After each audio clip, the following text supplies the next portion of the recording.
अभिनेता अजय देवगण आणि आर माधवन यांचा सैतान हा सिनेमा नुकताच थिएटरमध्ये रिलीज झाला आहे।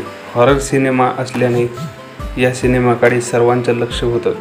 सिनेमाचा ट्रेलर रिलीज झाल्यापासून सिनेमाची उत्सुकता वाढली होती। सिनेमा बॉक्स ऑफिसवर देखील चांगली कमाई करताना दिसत आहे। सिनेमात वशीकरण हा विषय हाताळण्यात आला आहे। सैतान हा पिक्चर गुजराती सिनेमा वशचा रिमेक आहे। अजय देवगणच्या मुलीवर शैतानाच्या भूमिकेत असलेल्या आर माधवन काळी जादू वशीकरण करतोय, ज्यामुळे अजयच्या मुलीचा संपूर्ण कंट्रोल शैतानाच्या हातात जातो। यामुळे मुलीची आणि अजयच्या संपूर्ण फॅमिलीची कठीण परिस्थिती होते। सैतान सिनेमात आर माधवननं केलेलं वशीकरण खरंच इतकं खतरनाक असतं का, पाहूया। प्राचीन काळापासून अनेक गुप्त विद्यांचा वापर निरनिराळ्या कारणांसाठी केला जातो। सध्याच्या काळात या गोष्टींचं प्रमाण तुरळक असलं तरी अशा विद्यांचा वापर होतो। वशीकरण विद्या ही यापैकीच एक होय। वशीकरण विद्येचा वापर पूर्वी राजा महाराजांच्या काळात चांगल्या कामासाठी केला जायचा, पण काळांतराने या विद्येचा वापर वाईट पद्धतीने केला जाऊ लागला।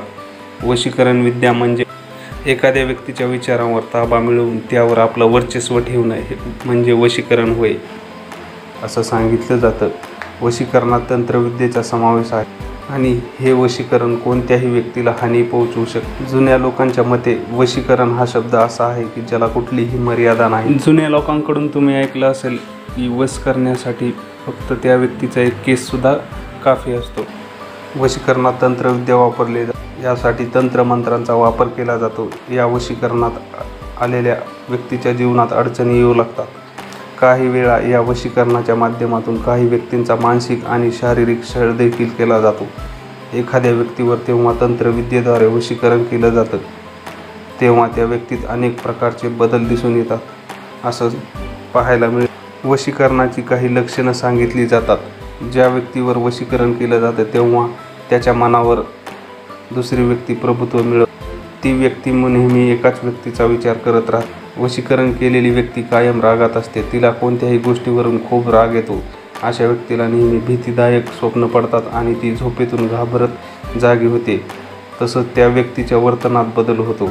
अमावस्या किंवा पौर्णिमेला तंत्रविद्येचा वापर होतो, त्यामुळे या 2 दिवसात त्या व्यक्तीला अशांतता, तळमळ आणि अधीरता जाणवते। मित्रांनो, वशीकरण विद्येवर कितपत विश्वास ठेवता हे कमेंटमध्ये नक्की कळवा आणि अशाच एकदम खास व्हिडिओसाठी आपल्या चॅनलला नक्की सबस्क्राईब करा आणि व्हिडिओ शेअर करा। धन्यवाद।